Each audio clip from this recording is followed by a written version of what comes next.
네, 귀한 찬양 감사합니다. 네. 오늘은 제가 말씀을 만남과 접촉이라는 주제를 가지고 말씀을 증거하겠습니다. 어, 예.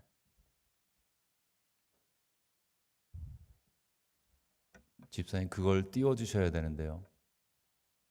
예.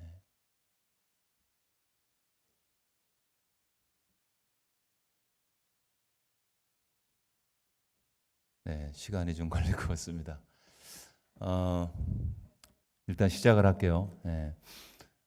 지금 미국 사람들을 설문조사해 보면 당신이 예수님 믿습니까? 그렇게 물어보면 한 65%, 64%의 사람이 Yes, I'm a Christian 그렇게 대답을 합니다. 그러니까 3분의 2 정도가 믿는다 그러죠.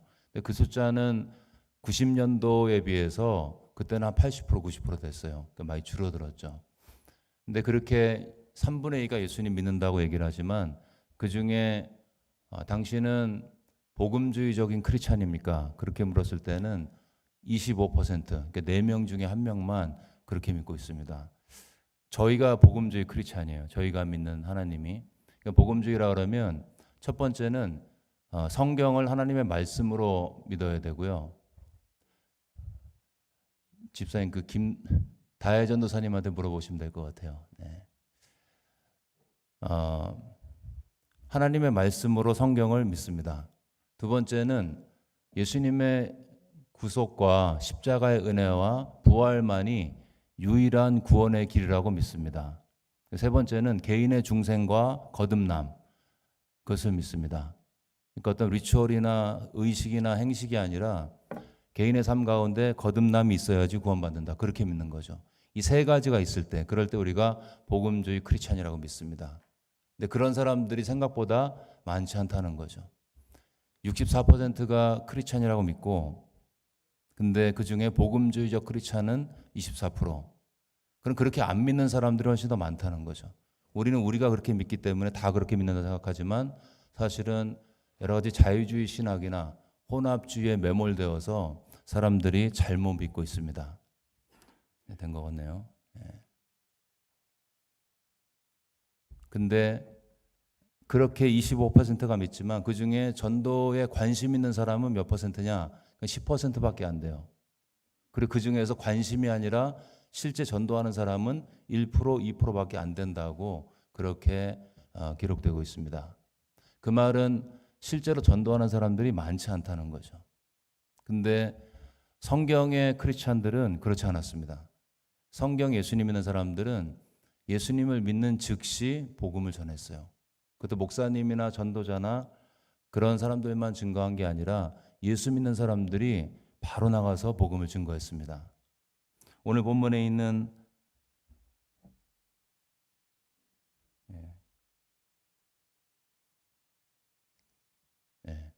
오늘 본문에 있는 이 사마리아 여인, 이 여인도 예수님을 만나거나 처음에 좀 헤맸지만 예수님이 그리스도다 그렇게 믿은 다음에는 물동이를 내려두고 가서 바로 복음을 증거했죠. 내가 예수를 만났다, 메시아를 만났다 그렇게 증거했습니다. 맹인 중에 한 명이 예수님을 믿고 구원을 받았는데 많은 사람들이 논쟁이 벌어졌죠. 죄인이 어떻게 사람을 고칠 수 있냐? 그랬을 때 그 맹인이 얘기합니다. 예수가 죄인인지 모르겠지만 그 예수가 나를 고쳤다. 나는 잘 모르겠지만 예수가 나를 고쳤다는 거예요. 그러니까 성경에 있는 모든 사람들은 다 예수님을 믿자마자 그 놀라운 감격과 감사 가운데 바로 복음을 증거했습니다. 성경에 있는 모든 크리스찬들은 중생의 시간과 전도의 시간 사이의 갭이 거의 없었습니다. 믿으면 바로 증거하러 나갔죠. 우리랑 좀 많이 다르죠. 우리는 전도에 대한 관심도 적고 실제 하는 사람 적고. 근데 사실 생각해 보면은 제가 이렇게 얘기도 해보고 보면 대부분의 성도들은 전도를 하고 싶어 합니다. 그렇죠. 전도를 하고 싶어 합니다. 그거 어떻게 할 수 있냐면은 전도를 비즈니스나 이런 상황에서 새로운 사람을 만나면 어떻게 해서든지 교회를 데려오려고 노력을 하죠. 그리고 그렇게 해서 교회 오면은 굉장히 좋아합니다. 목사님 제가 전도해서 누구 데려왔습니다. 그렇게 얘기하면서 엄청 밝게 웃고 그러시죠. 그걸 보면 전도에 대한 마음은 있습니다. 전도를 하고 싶은 마음은 있는데 대부분의 경우 전도를 어떻게 해야 되는지, 어떻게 사람을 만나야 되는지, 그리고 선입견 속에서 전도는 굉장히 어렵고 힘든 거다, 이런 생각들이 많이 있습니다. 제가 이 교회에서 전도 담당이에요. 모르셨죠? 전도도 하고 있습니다. 전도는 쉽지는 않지만 생각보다 어렵지도 않습니다. 그리고 전도를 실제 해보면 생각보다 많은 사람들이 반응을 해요. 안 할 것 같지만 그 안에 하나님을 향한 갈망이 있고 그 안에 죄 때문에 빈 공간이 있기 때문에 예수를 증거할 때 그들의 영혼이 반응하기를 시작합니다.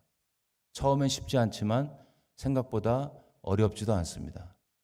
그 말은 처음에 전도할 때 어렵고 힘들지만 그 단계만 넘어서면 누구든지 다 예수님을 증거할 수 있는 전도자가 될 수 있다는 것이죠. 그리고 오늘은 어떻게 하면 그렇게 할 수 있는지를 예수님의 본을 통해서 한번 나눠보겠습니다. 세 가지 원칙인데 첫 번째는 따라서 해볼까요? 우회 말고 의도적으로 직면하기. 시작. 우회 말고 의도적으로 직면하기. 그냥 직진하라는 겁니다. 많이 고민하지 말고 전하라는 거예요.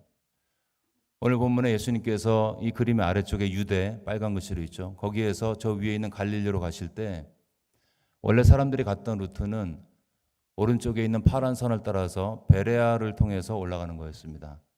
사마리아는 가깝지만 지름길이었지만 거기는 사람들이 가서는 안 되는 몹쓸 곳이라고 생각을 했습니다. 그래서 굳이 베레아를 통해서 돌아와서 갔죠. 그게 베레아 루트입니다. 근데 예수님은 굳이 사마리아를 통해서 갈릴리로 가기를 원하셨어요. 베레아 루트를 생각해 보면 여기는 가만히 있으면 본성적으로 습관적으로 저절로 가게 되는 그 길이 됩니다. 그러나 예수님은 사마리아를 통과하길 원하셨어요. 왜 그랬을까요? 예수님의 놀라운 지혜와 지식 가운데 거기 한 여인을 보았기 때문이었겠죠. 하나님이 다 아셨기 때문에 저 여인이 남편이 5명이고 지역에서 소문난 왕따고 아무도 자기를 상대해 주지 않아서 난 12시에 혼자서 우물물에 와서 물을 기를 수밖에 없는 그 여인의 애통하는 마음, 상한 마음, 외로운 마음을, 가난한 마음을 주님이 보셨겠죠. 그리고 그 여인을 만나고자 의도적으로 사마리아를 통과합니다. 이게 사마리아 루트예요. 종교적인 관습과 습관, 하던 대로 하면 베레아로 가야 맞습니다. 근데 예수님은 굳이 의도적으로 하나님의 뜻을 쫓아서 사마리아로 통과하기로 결단을 합니다. 그리고 그 과정 가운데 예수님의 의도성이 있었습니다. 인텐션이 있었다는 거죠. 전도는 저절로 되지 않습니다. 우린 가만히 있으면 그냥 죄를 짓게 되죠. 가만히 있는데 전도가 되는 경우는 거의 없습니다. 우리가 의도하고 노력하고 결심하고 애쓰고 마음을 다잡을 때 그때 예수님의 복음을 증거할 수 있는 것인데 그럼 이러한 의도성은 어디서 오는가? 그것은 하나님의 마음이 부어질 때 가능한 것입니다. 저 영혼이 저렇게 살다가 외롭게 살다가 지옥 가는구나. 그런 마음과 긍휼함이 마음 가운데 부어질 때 그럴 때 그 사람은 다른 사람이 어떤 길을 가던 다른 사람이 다 베레아 루트로 가더라도 나는 저 영혼을 위해서 사마리아 길로 가야겠다. 그런 인텐션을 가지고 그 길을 걸어가는 용기가 그 10년 가운데 역사하는 것입니다. 예수님은 의도성을 가지고 그렇게 하셨어요. 그 과정에서 예수님은 사회의 규범을 다 깨셨습니다. 당시에는 남녀가 이야기하면 안 됩니다. 우물가에서 얘기하면 더 안 돼요. 우물가에서 정이 많이 나기 때문에 거기서 얘기하면 안 됩니다. 당시에는 유대인하고 사마리아인 이야기할 수 없습니다. 당시에 랍비하고 죄인은 말을 섞으면 안 됩니다. 이 세 가지 규범을 예수님은 다 깨신 거예요. 물 좀 달라 그 한마디 속에 예수님은 이 규범을 의도적으로 깨셨습니다. 예수님이 의도적으로 규범을 파괴하셨죠. 그 10년 가운데 역사했던 긍휼과 사랑이 예수님으로 하여금 규범과 규칙과 관습, 우리를 얽매고 있는 선입견 이런 생각들을 멀리하고 주님의 뜻만 바라보고 믿음에 결단하면서 사마리아 길로 가도록 그 심령을 인도한 것입니다. 우리가 전도할 때 많은 도전들이 있습니다. 그 도전들은 이런 거죠. 이전에 해봤는데 안 된다. 매년 지난주에도 VIP 적어냈는데 매년 적어내신 분들 계시죠? 집사님들이 목사님 맨날 적어내는데 이거 될까요? 그래도 적어내세요 그랬습니다. 적어내면 기도받고 좋죠. 우리의 선입견은 작년에 했는데 안 됐으니까 올해도 안 된다. 그게 선입견이에요. 여러분도 작년에 이맘때하고 지금 이맘때하고 심령 상태가 바뀌죠. 우리의 심령 상태는 매일매일 바뀌고 아침 저녁으로 바뀌죠. 기분 좋았다 나빴다. 세상을 다 가진 것 같다가 이젠 세상이 다 무너지는 것 같다가 왔다 갔다 하죠. 그런데 작년에 안 됐다고 올해 안 된다는 것이 우리의 마음 가운데 선입견으로 지배하고 있는 거죠. 그런 선입견. 내가 예수를 증거하면 사람들이 나를 이상하게 볼 거야. 이런 사회적 프레셔에 대한 부담감. 이런 것들이 선입견이에요. 괜히 예수님 전했다가 관계만 망가지면 다 손해야. 지혜롭게 하자. 이게 우리가 가만히 있으면 루틴하게 가는 베레아 루트예요. 근데 주님은 그렇게 하지 않았습니다. 복잡한 생각이 많이 있었지만 어떠한 생각이 올지라도 그 영혼만 봤습니다. 한 영혼. 예수님의 사랑이 필요하고 하나님의 위로가 필요한, 하나님의 사랑이 필요한, 너무나 외롭고 힘들어서 아무도 친구가 없고 왕따가 되고 그 영혼이 힘들어서 고통스러워하는 그 영혼을 바라봤고 그 영혼이 눈에 확 들어왔을 때 예수님은 다른 생각은 다 정리가 되었습니다. 그리고 많은 사람이 갔던 관습의 길, 선입견의 길, 편견의 길, 베레아 루트가 아닌 사마리아 길로 직진했던 것입니다. 여러분 전도하실 때 너무 많이 재거나 너무 많이 전략적으로 물론 지혜롭게 하는 거 필요하지만 어느 정도 생각을 했으면 그 다음부터 하셔야 됩니다. 이번 주에 전화를 하셔야 돼요. 카톡을 하셔야 되고 만나야 됩니다. 근데 생각보다 쉽습니다. 그게 우리의 고민은 한국 사람들, 저도 한국 사람이지만 한국 사람의 어려운 점은 이 생각이 너무 많다는 거예요. 생각은 생각에서 벌써 전 세계를 다 지었다 허물었다 다 하고 있어요. 생각을 너무 많이 합니다.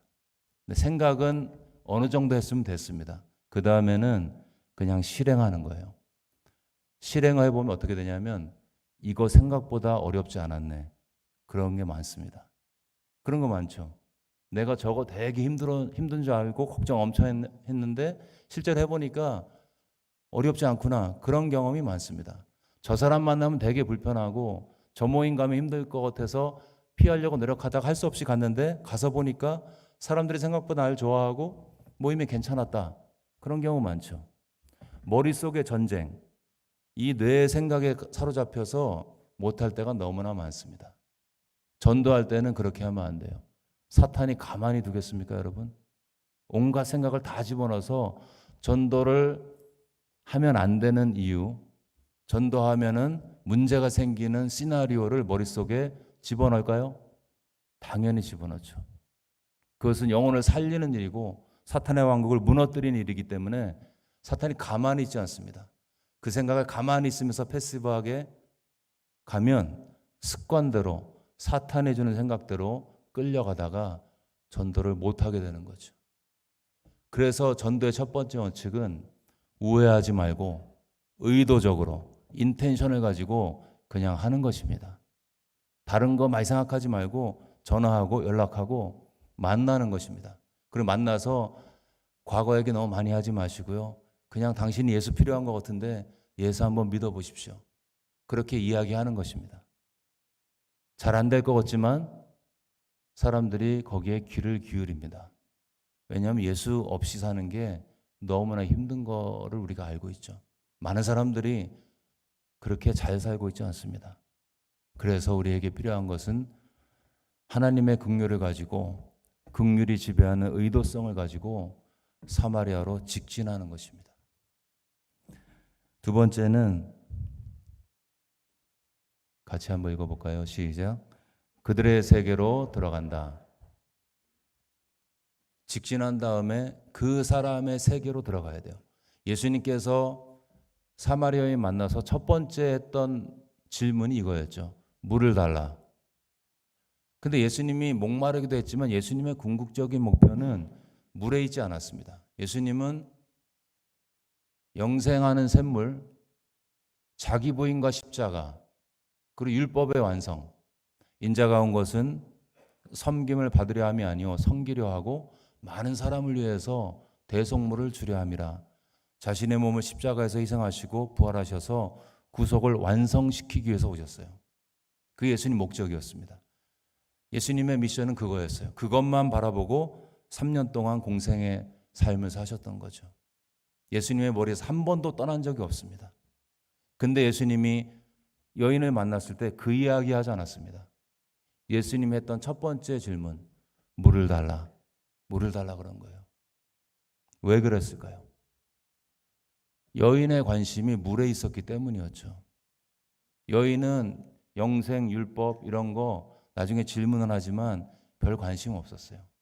여인의 지금 관심은 어떻게 하면 생수를 얻을 수 있는지, 죽은 물이 아니라 흐르는 물, 생수를 얻을 수 있는지, 그리고 누가 나를 위해서, 혼자뿐인 나를 위해서 누가 우물물을 기를 수 있는지.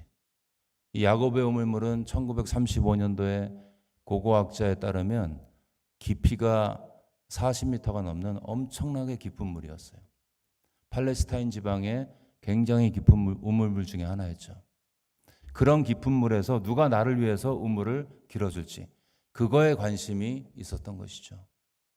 예수님은 하나님의 미션이 머릿속에 늘 맴돌고 그 미션에 따라서 움직이셨지만 첫 번째 질문은 물을 달라. 물을 먼저 이야기하셨어요. 이런 질문들이 성령과 구원과 십자가, 은혜 이런 것들이 가장 중요한 질문이긴 하지만 첫 번째 질문일 수는 없습니다.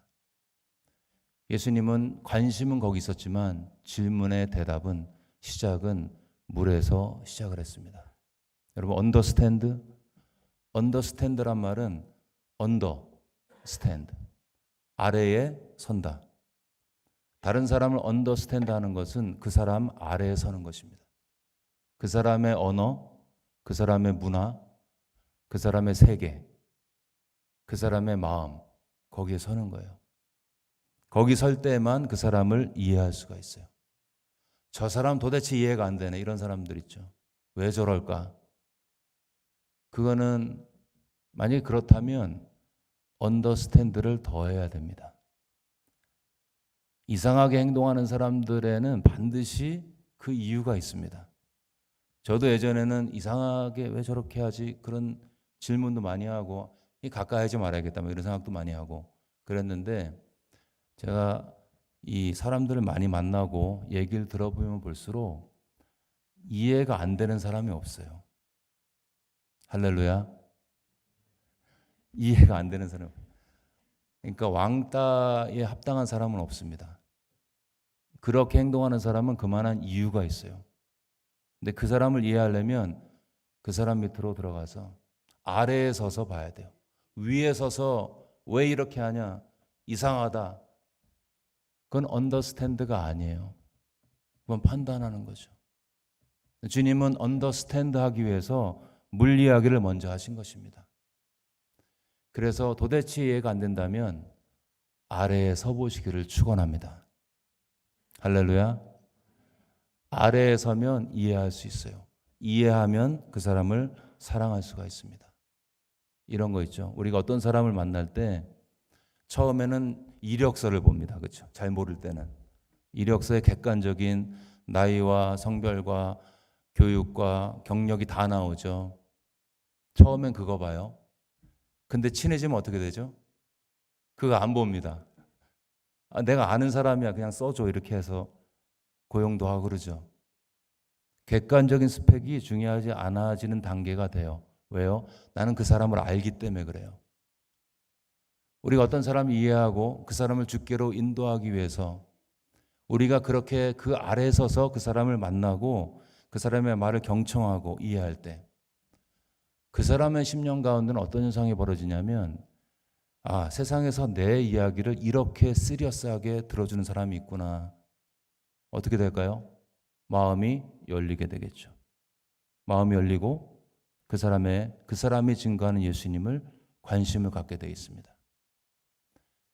아무도 내 이야기를 들어준 적이 없는데 사람들이 들어주는 것처럼 하지만 자기 얘기하고 끝났는데 이 사람은 당신은 내 얘기를 들어줬습니다.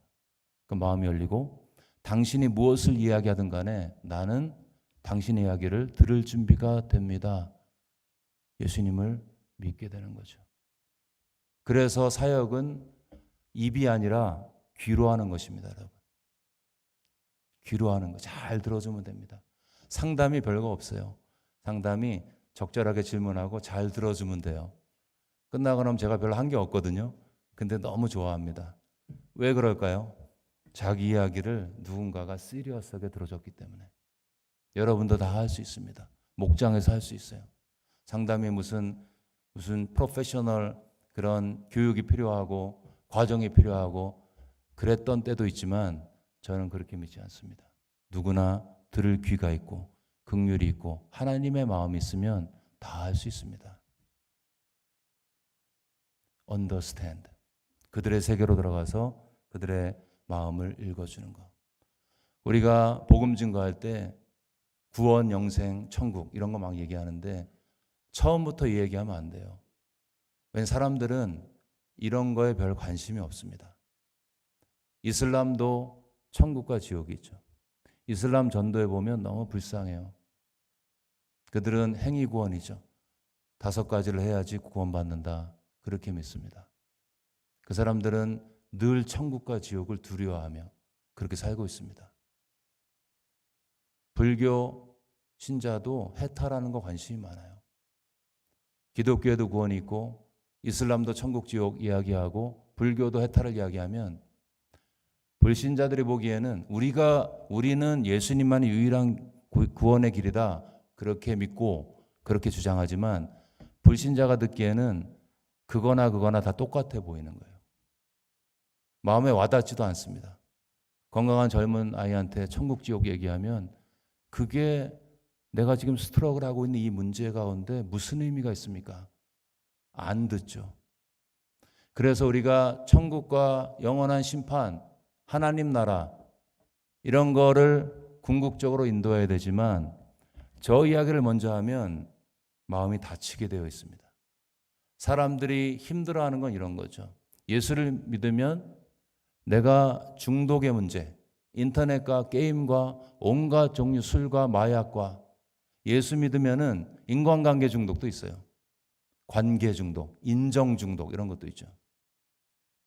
사람들의 시선 때문에 해야 될 거 안 하고 하지 말아야 될 거 하기도 하고 인정 중독. 예수님을 믿으면 그런 중독의 문제가 해결되는지 예수님 믿으면은 나를 지배하는 두려움과 불안이 해결되는지 예수 믿으면 속삭이는 사람 사랑할 수 있는 용서의 능력이 내 안에 역사하는지 예수 믿으면 아이의 퍼포먼스와 상관없이 내 딸, 내 아들 조건 없이 사랑할 수 있는지 이런 거에 관심이 많은 거죠.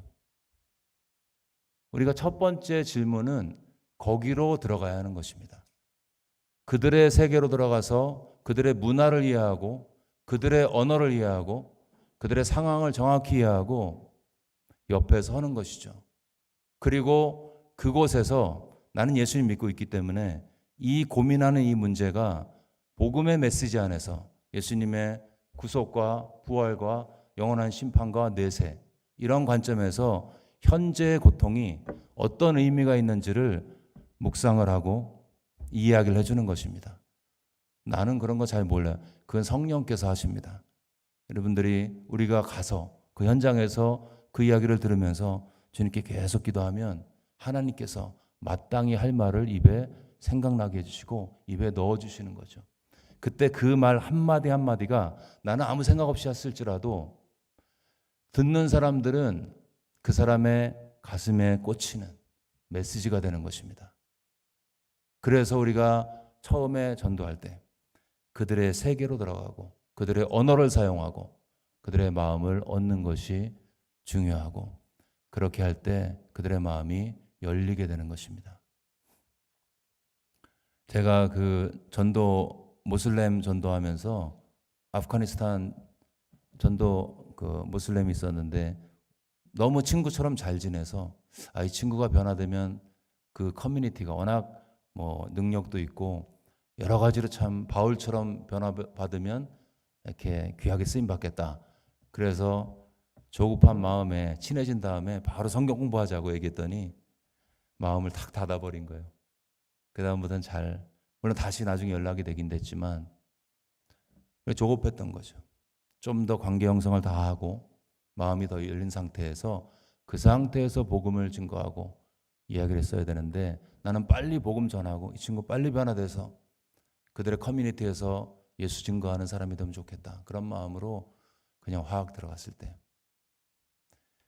그들의 세계로 들어가서 좀 더 그들을 이해하고 그들의 언어를 이해하고 그들의 마음을 이해하고 그 과정이 반드시 있어야 되는 것입니다.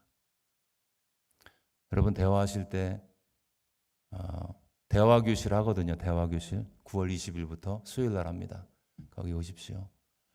대화를 할 때 이렇게 보면 저도 그렇지만 어떤 대화의 토픽이 있잖아요. 모임에서. 그러면 우리는 다른 사람 얘기 잘 안 듣고 내가 할 얘기 생각하고 있어요.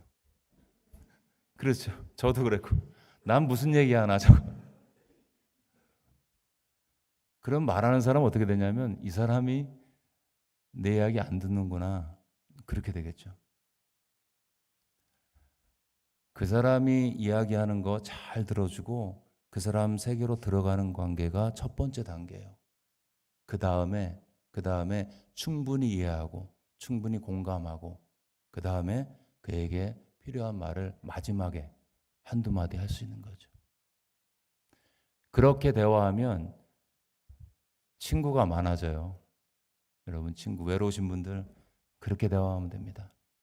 내 말만 하려고 그러면 힘들어요. 한두 번 듣기 쉽지 않습니다. 저도 말이 많아서 절제하려고 했었는데 우리는 말을 좀 줄이고 잘 들어야 됩니다. 그러려면 그들의 마음을 이해하는 과정 가운데 전도의 여정 가운데 우리 삶이 쓰임받게 되는 것이죠. 그래서 두 번째는 그들의 세계로 들어간다. 그들의 세계로 들어가서 그들의 마음을 얻는다. 두 번째 원칙이고요. 세 번째 마지막은 오래 참는다. 예수님과 이 여인의 대화 40절까지 이렇게 쭉 이어지는데 제가 이렇게 쭉 읽어보면 우리 같으면 짜증나가지고 이 사람하고 얘기 안 할 것 같아요. 예수님 뭘 얘기하시면 엉뚱한 얘기를 계속합니다. 예수님 물을 달라 그랬을 때 뭐라 그랬죠? 어째여 사마리아 여인인 나에게 물을 달라 하나이까. 예수님께 힐문한 거예요. 예수님이 약간 비난하듯이 당신은 유대인 남자가 사마리아 여인에게 물 달라 그럽니까? 그렇게 반문을 한 거죠.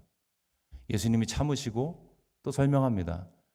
내가 생수를 줄 건데 그렇게 얘기했더니 또 얘기하죠. 그릇도 없고 이 우물이 깊은데 당신이 어디에서 생수를 얻겠습니까? 또 엉뚱한 얘기하는 겁니다. 이해를 잘 못하는 거죠.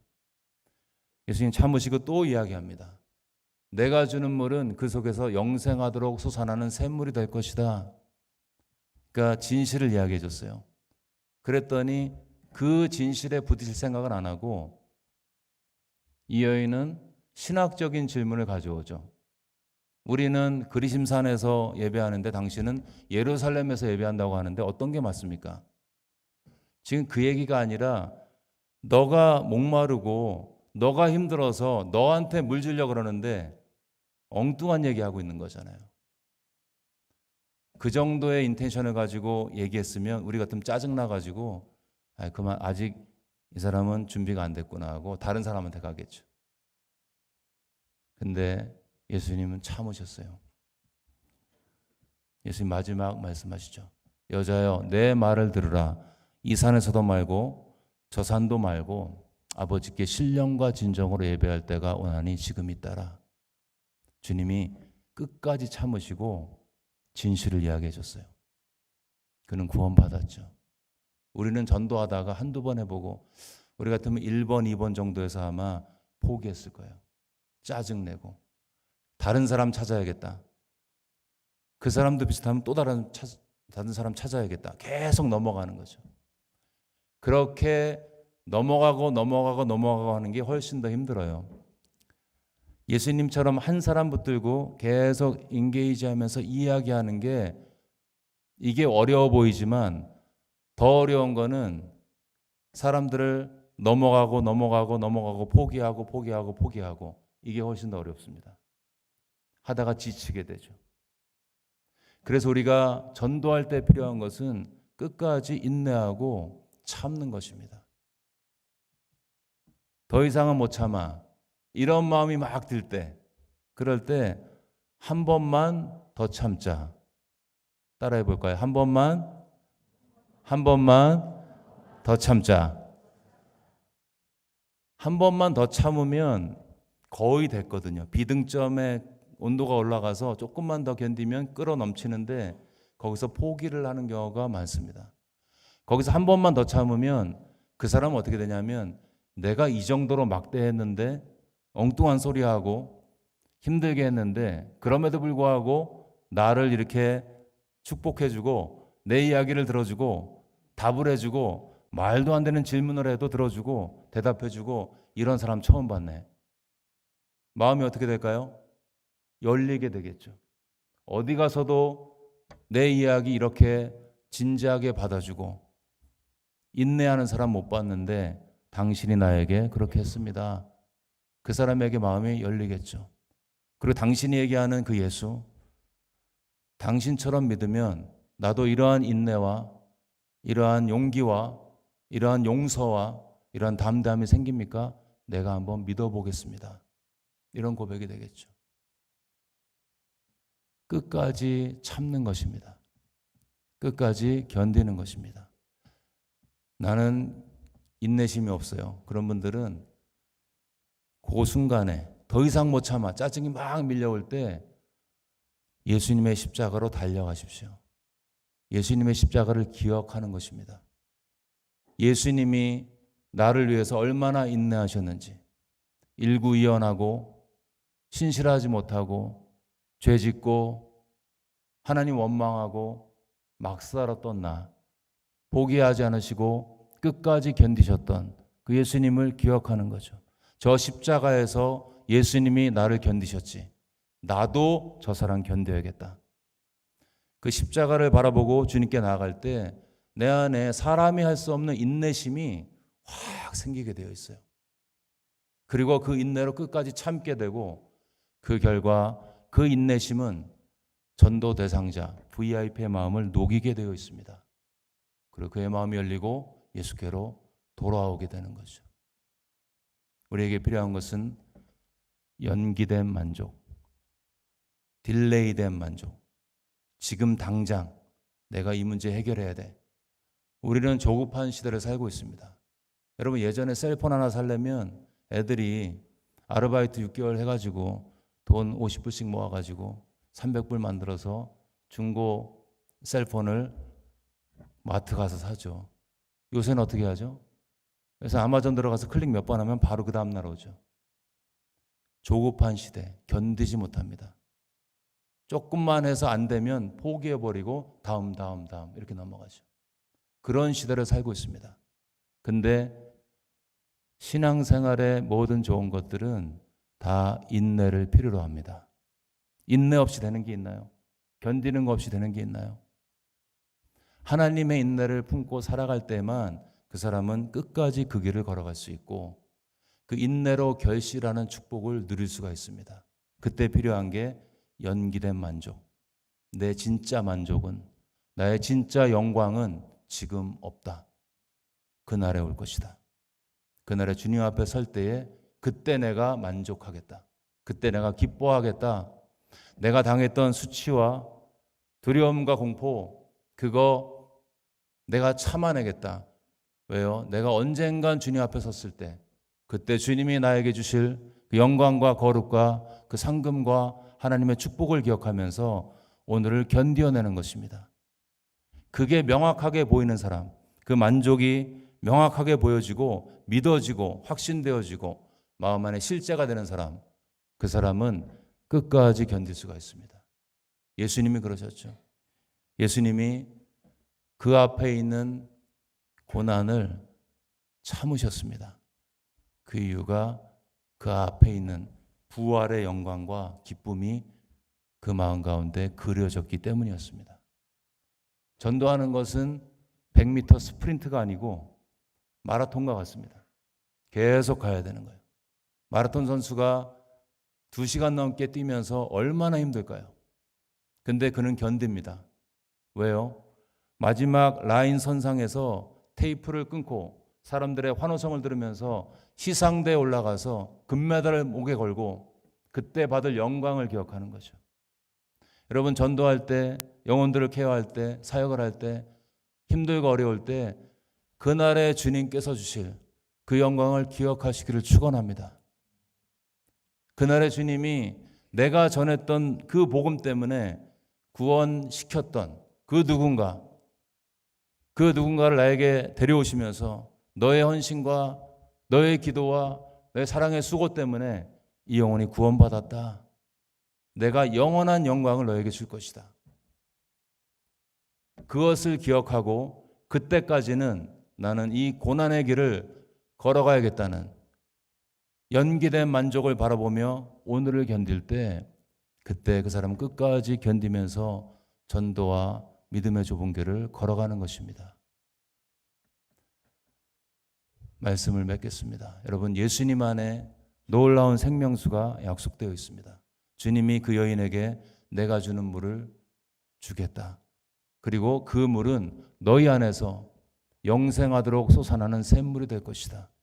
처음 물은 주님이 주시는 물이고 이 물로 인해 해갈되어진 사람은 그 사람의 심령 가운데 끊임없이 역사해서 영생을 바라볼 수 있도록 딜레이된 만족을 바라볼 수 있도록 우리 안에 역사하는 성령을 부어주신다는 약속인 것입니다. 이 생수를 바라보는 자, 그 사람은 끝까지 견디게 되어 있습니다. 목사님, 나는 예수 믿지만 여전히 저런 거 없습니다. 이런 분들 계시죠. 저도 그랬고 그 생각을 해봤어요. 왜 예수 믿는데 성경은 기뻐하라, 기뻐할 수 있다 그렇게 얘기하는데 왜 기쁘지 않은가? 왜 그럴까요? 예수 믿는데 왜 기쁘지 않을까요? 제가 생각을 해봤는데 이것 때문에 그렇습니다. 예수님 말씀 그대로 안 믿기 때문에 그래요. 예수님 말씀하신 그대로 믿으면 당장 이 시간에 기도하면서 생수가 흘러나오게 되어 있습니다. 이런 거죠. 예수님이 너의 모든 죄가 다 용서 받았다. 어떠한 죄든지 다 용서받았다. 넌 깨끗하다. 주님의 말씀이죠. 근데 이걸 우리는 머리로 이해하고 가슴으로 받아들이지 않습니다. 믿지 않은 거죠. 근데 예수님 말씀하신 그 말씀을 그대로 믿으면 어떤 현상이 벌어질까요? 내 마음에 과거의 주홍글씨처럼 내가 실수해서 다른 사람이 잘못되거나 자녀가 잘못되거나 내가 이것 때문에 이 사람이 이렇게 됐어. 나는 평생 이 상처 때문에 내 인생은 끝났다. 내 인생은 더러워졌다. 그런 사람이 만약에 너의 모든 죄가 용서받았다. 이 말씀을 정말 믿는다면 어떻게 될까요? 그 마음에 자유함이 임하겠죠. 불안이 사라지고 두려움이 사라지고 쓴뿌리가 사라지고 우울감이 좋아지겠죠. 내가 너를 위해서 처소를 예비하러 가노니 두려워하지 마라. 이 말씀을 하셨는데 정말 이 말씀을 믿는다면 이 땅에서 집이 없고 잡을 잃고 되는 게 없고 기도 응답이 안 돼도 정말 주님이 나를 위해서 여기 맨하탄의 고층 아파트보다 훨씬 더 좋은 그러한 맨션을 만들어 놨다. 거기서 영원히 살 거다. 이걸 정말 믿는다면 어떻게 될까요? 그런 일이 응답이 안 돼도 그 사람은 감사가 넘치게 되는 것입니다. 그 과정 가운데 내가 한 일이 아무것도 없고 주님이 다 하셨구나. 이 고백이 넘치죠. 그 순간에 그 사람의 심령 속에는 생수가 콸콸 솟아오르게 되어 있습니다. 내가 해갈을 하고 이 해갈한 예수, 지금도 사마리아 여인처럼 물을 길러 헤매고 있는 부와 명예와 권력을 쫓아서 살아가고 있는 수많은 영혼들에게 예수를 증거해야겠다는 결심으로 이어지게 되고 그 과정 가운데 영혼들을 주님께로 인도하는 사역 가운데 쓰임받게 되는 것입니다. 여러분, 예수님 안에 생명이 있습니다. 예수 밖에 있는 사람은 사마리아 여인과 같습니다. 여러분이 생각하는 가장 행복해 보이는 불신자 누굽니까? 대통령인가요? 국회의원 누군가요? 그 사람들 행복할 것 같습니까? 행복하지 않습니다. 돈을 많이 모으면 행복한가요? 돈 많이 모으면 그 다음에 이제 명예를, 돈이 주는 만족이 없기 때문에 명예를 추구합니다. 명예까지 얻죠? 권력을 추구합니다. 그리고 돈, 명예, 권력 다 추구하면, 다 얻으면 그 다음엔 쾌락을 추구하죠. 그러다가 중독에 걸리고 에이즈에 걸리고 죽을 수도 있는 거죠. 독재자가 그렇습니다. 돈, 명예, 권력 다 가진 사람들이 독재자죠. 행복할까요? 행복하지 않습니다. 예수 밖에 있는 사람 행복해 보이고 치장을 하지만 행복하지 않습니다. 그들은 사마리아 여인처럼 지금도 난 12시에 아무도 없는 곳에서 물을 기르려고 노력하고 발버둥 치고 있습니다. 여러분, 그들에게 생명을 줄 수 있는 예수의 생명의 능력이 우리 안에 있습니다. 이 생수의 능력을 내가 체험한 자 가만히 입 닫고 있을 수가 없습니다. 가서 증거해야 하는 것입니다. 이번 주 VIP 네 번째 주인데요.